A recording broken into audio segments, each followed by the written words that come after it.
တူဆိုရင်ဘဝမှာရဲ့ရာစားတွေအပြည့်ဂျိုးပင်တွေတိုင်းမှာစင်မနေတာအချင်းလေးဝေဒနာပြန်တရားတွေဝင်မွေနေဟေးအနေကွာခြင်းလေးမှာဒီစင်သာရှိစေ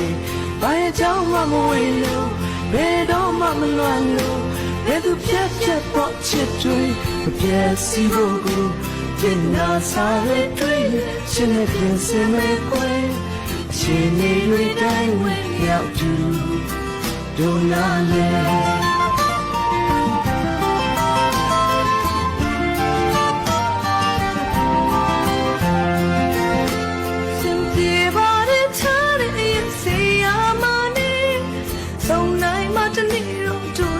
ချီပြီးသားဘယ်ရသည်နဲ့ခနဲ့ပဲကြိုးဝင်မှာကျင်နာကိုနှောက်ရှမရမပူပါနဲ့လေဘာရဲ့ကြောင့်မှမဝေလို့ဘယ်တော့မှမလွမ်းလို့ဘယ်သူဖြတ်ပေါ်ချစ်တွေမပြည့်စီဖို့ကိုပြင်နာစားတဲ့တွေ့ချင်တဲ့ပြင်စင်မဲ့ခွဲအချိန်ကြီးတွေတိုင်းဝင်ရောက်သူဒိုနာလေ